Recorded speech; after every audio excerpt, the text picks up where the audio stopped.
Hello students, welcome to your progress coaching centre. आज से class में हम लोग क्लास 10th सब्जेक्ट मैथ के त्रिकोणमिति चैप्टर एक्सरसाइज 8.1 स्टार्ट करने जा रहे हैं। जिसमें इसके पहले जो हमारा वीडियो था उसमें हमने त्रिकोणमिति के सभी फॉर्मूले के विषय में बात किया था। हमें आशा आप लोगों को सभी फॉर्मूला जो है याद कर लिए होंगे, इसको अच्छी तरह समझ लो। चलिए आज हम लोग एक्सरसाइज 8.1 के क्वेश्चन नंबर 1 पे देखते हैं। तो क्वेश्चन फर्स्ट है, कह रहा है कि त्रिभुज एबीसी में जिसका कोण बी समकोण है, एबी दिया है 24 सेंटीमीटर और बीसी दिया है 7 सेंटीमीटर है, तो निम्नलिखित का मान ज्ञात करें।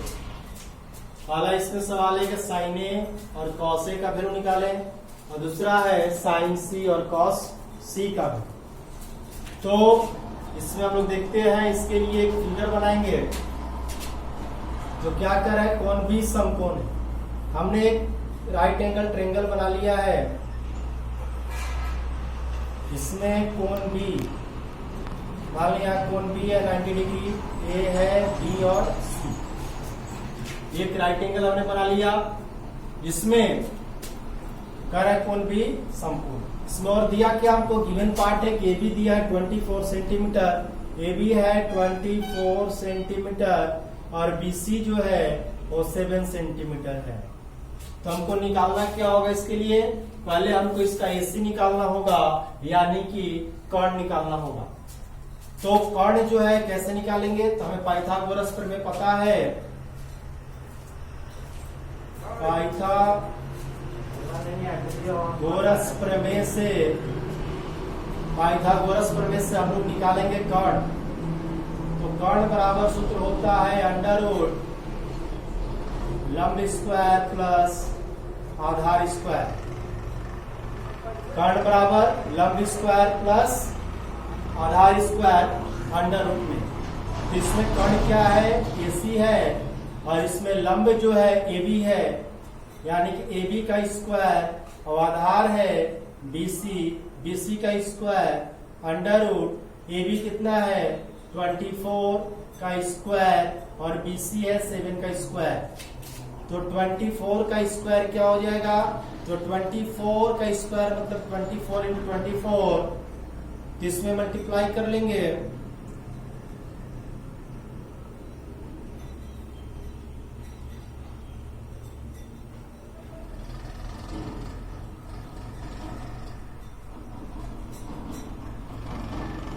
$576 और प्लस 7 का 49। इसको जब ऐड कर लेंगे तो कितना आएगा,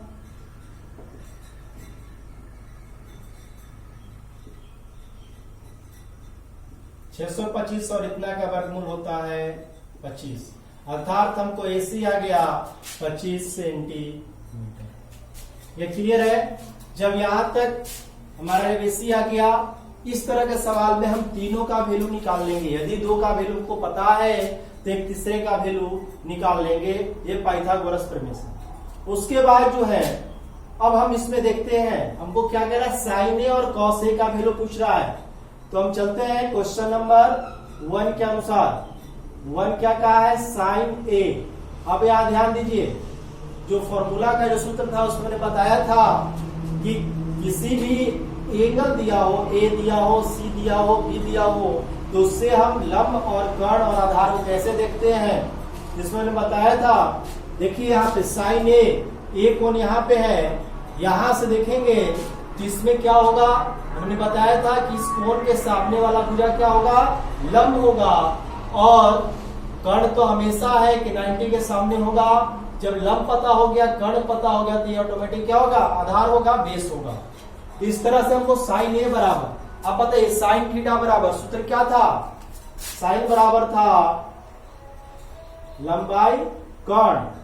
अब देखिए इसमें लंब क्या होगा, इस एंगल से देखिएगा तो लंब कौन होगा, बीसी होगा, और कर्ण क्या होगा, कर्ण तो फिक्स है कि 90 के सामने होगा, यानी एसी हो जाएगा। तो अब देखिए बीसी कितना आपको 7 सेंटीमीटर है, और एसी कितना है वो 25 सेंटीमीटर अभी आया था। तो इस तरह से साइन ए इसका आंसर आ गया। फिर इसके बाद क्या था, कॉस ए का पूछ रहा था। तो कॉस ए का ध्यान दीजिए, कॉस बराबर क्या होता है, आधार बाय कर्ण। जब हमको आधार देखिए, अब ए से देखना है, ए से हमने देखा था तो ये लंब है और ये कर्ण है, तो आधार क्या होगा, ये होगा। तो आधार इसमें क्या हो जाएगा, ए बी। और कर्ण क्या है, कर्ण तो फिक्स है, ए सी। अब देखिए ए बी का वैल्यू कितना है, ए बी का वैल्यू है 24 और ए सी का वैल्यू है 25। तो ये मेरा क्वेश्चन नंबर 1 का 1 जो है इसका आंसर आ गया मेरा ये दोनों। ठीक है, नेक्स्ट जो है इसी में देखिए दूसरा जो सवाल पूछा है क्वेश्चन नंबर 1 में ही, साइन सी और कॉस सी, उसके लिए भी सेम यही फिगर है और यही क्वेश्चंस है, इसी पे आपको चलना है। तो अब इसमें देखेंगे, इसके अंदर था कि साइन सी। अब देखिए साइन का तो हमको पता है कि लंबाई कर्ण होता है। अब यहां ध्यान दीजिए, यह लंब, यह है। अब देखिए कि सी से देखना है हमको, एंगल सी से। अब हमको ए से नहीं देखना, किस देखना है, सी से। तो सी से देखेंगे तो लंब क्या होगा, तो सी के सामने वाली भुजा क्या है, ए बी है। तो सामने वाला जो भुजा होगा वही उसका लंब होगा। तो सी के सामने भुजा ए बी, यानी कि यहाँ पे लंब हो गया ए बी। कर्ण क्या होगा, तो कर्ण तो फिक्स है कि जो 90 डिग्री होगा एंगल, उसके सामने का जो साइड होता है वो क्या होता है, कर्ण होता है। तो इसमें ए बी कितना है, 24 और ए सी कर्ण जो है कितना है, 25। तो ये मेरा साइन सी का आंसर आ गया। नेक्स्ट है कॉस सी। तो कॉस सी, अब देखिए कॉस का सूत्र क्या होता है, तो कॉस का होता है आधार बाई कॉस। अब देखिए आपको किसे देखना है, एंगल सी से। तो एंगल सी से जब देखेंगे तो इसमें सामने वाला भुजा ये हुआ, ये तो लंब हो गया। 90 के सामने ये तो कर्ण हो गया। तो नीचे बचा कौन हो, बेस यानी आधार हो गया। तो इसमें आधार क्या होगा, BC, और कर्ण क्या होगा, जो 90 के सामने वाला भुजा है यानी कि AC कर्ण है। तो BC का वैल्यू कितना है, 7 और AC का वैल्यू 25। तो इस तरह से इसका भी आंसर आ गया, जो इसका 1 का दूसरा सवाल। अब बात करते हैं क्वेश्चन नंबर 2 पे। क्वेश्चन नंबर 2 में दिया है कि आकृति 8.13 में tan P minus cot R का मान ज्ञात है। देखिए एक आकृति दिया हुआ है आपके एनसीईआरटी बुक में 8.3 का, जिसमें PQR एक राइट एंगल ट्रायंगल है और इसमें PQ दिया है 12 और PR दिया है 13 सेंटीमीटर। तो आपसे पूछा क्या, tan P और cot R। तो पहले तुमको tan P का वैल्यू निकालना होगा, जिस तरह से इसमें हमने sin A का वैल्यू, cos A का वैल्यू निकाला, सेम उसी तरह प्रक्रिया से चलेंगे। tan P का वैल्यू निकालेंगे और cot R का निकालेंगे, फिर दोनों को सब्सट्रैक्ट कर देंगे, घटा देंगे, तब मेरा आंसर आ जाएगा। तो पहले इसमें को दिया क्या क्या है, हमको PQ पता है, PR पता है, हमको QR तो पता नहीं है, यानी कि हमको ये निकालना होगा QR। ठीक है, तो एक तरह से माने एक कर्ण हो गया, ये लंब है तो ये आधार होगा। तो ये आधार होगा तो इसको हम QR निकालना होगा। तो देखिए पाइथागोरस प्रमेय से हम चलेंगे, हमको पता क्या क्या है, तो हमको गिवन दिया हुआ है, गिवन पार्ट है कि PQ बराबर दिया है 12 सेंटीमीटर और PR बराबर दिया है 13 centimetre according to figure. Figure के अनुसार हमको ये पता है। तो हम निकाल लेंगे QR। तो QR क्या है, एक तरह से आधार है ये। तो आधार बराबर सूत्र था अंडर रूट कर्ण स्क्वायर माइनस लंब स्क्वायर होता है ये पाइथागोरस का सूत्र है। तो आधार बराबर, अब आधार क्या है मेरा, QR है, यानी QR बराबर हो जाएगा अंडर रूट कर्ण कितना है, तो कर्ण इसमें ये है यानी कि PR है, PR का स्क्वायर माइनस लंब क्या है, PQ है, यानी 12, PQ का नाम इसका यहाँ PQ देते हैं, PQ का स्क्वायर। तो PR जो है, PR का वैल्यू कितना है 13 है, इतना का स्क्वायर माइनस ये 12 का स्क्वायर है, और 13 का होता है 169 और 144। इसको जब सॉल्व करेंगे तो कितना आ जाएगा 25 ना। तो अंडर 25 और 25 का वर्गमूल कितना आता है 5 आता है, यानी कि 5 सेंटीमीटर हमको क्या निकल गया क्यू आर निकल गया, या नीचे वाला हमको ये पता हो गया 5 सेंटीमीटर। जब वो क्यू आर निकल गया, अब क्या करेंगे, जब तीनों साइड पता है, जब हमको क्यू आर पता हो गया कि क्यू आर कितना गया 5 सेंटीमीटर आ गया, तो हम क्या कर लेंगे, जब तीनों पता है तो हम निकाल सकते हैं sign tan p cot r। तो पहले हम चलते हैं tan p बराबर, तो tan बराबर सूत्र होता क्या है, तो tan बराबर हमने बताया था लंबाई आधार। आप लोग याद रखें लाल बट्टा कक्का, लाल बाई कक्का जो सूत्र है उससे आसानी से ये समझ में आ जाएगा, लंबाई आधार। और लंब क्या है, तो देखिए P से देखना हमको, tan P एंगल यहाँ पे, यहां से देखेंगे तो लंब क्या होगा, इस कोण के सामने वाला भुजा ये लंब हुआ, तो लंब क्या हो गया क्यू आर। और आधार, तो जब ये लंब हुआ और 90 के सामने ये जो साइड है ये कर्ण है, तो ये बचा आधार, तो आधार क्या हो गया PQ। तो यहाँ पे हमको क्यू आर कितना पता है, हमको क्यू आर का वैल्यू अभी आया है, कितना आया है 5 सेंटीमीटर आया है, और PQ का वैल्यू ऑलरेडी 12 दिया। ठीक है, नेक्स्ट हम लोग देखते हैं cot r निकाल लेते हैं।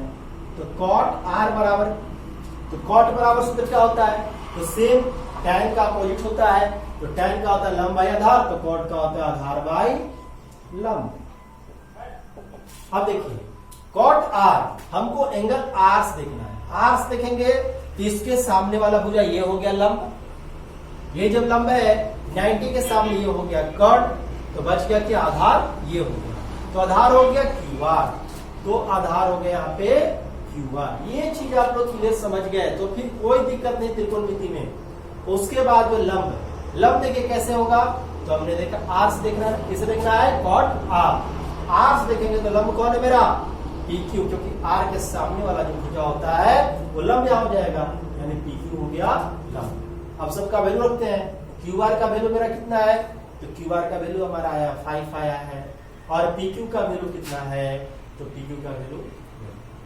अब हमसे पूछा क्या है, हमसे पूछा है tan P minus cot r का मान ज्ञात करें, तो हम यहाँ लिखेंगे कि tan P minus cot r equal to, अब देखिए tan P का वैल्यू रख लेते हैं, tan P का वैल्यू कितना है मेरा 5/12 आया, माइनस लगा देंगे, और cot r का वैल्यू कितना है 5/12 है। अब ये तो आपको फ्रैक्शन का सब्सेट आता ही होगा, ये दोनों का एलसीएम लेंगे कितना आएगा 12 आएगा, 12 से 12 कटा 1 बार में 1 में 5 से 5 हो जाएगा, ये 1 बार में कटा 1 में 5 से 5 कितना हो गया ये 0/12, और इसको सब्ट्रैक्ट करेंगे तो कितना आ जाएगा 0, मतलब इसका आंसर कितना आ गया 0। क्लियर है, यानी कि हमने एक्सरसाइज 8.1 के दो क्वेश्चन देखे, क्वेश्चन फर्स्ट और क्वेश्चन सेकेंड। कोई प्रॉब्लम इसमें हो तो आप लोग जरूर कमेंट करें, इसमें लिखे कि हमें ये चीज समझ में नहीं आई हो, अदरवाइज हमने समझाने का पूरा प्रयास किया है, आप लोग हर एक स्टेप को समझे, और पीछे जो हमने सूत्र का जो फॉर्मूला का जो हमने वीडियो दिया है उसको आप बेहतर तरीके से समझें और उसको याद करें। ओके, उसके बाद आपको कहीं से कोई डाउट क्लियर नहीं होगा। ओके, धन्यवाद।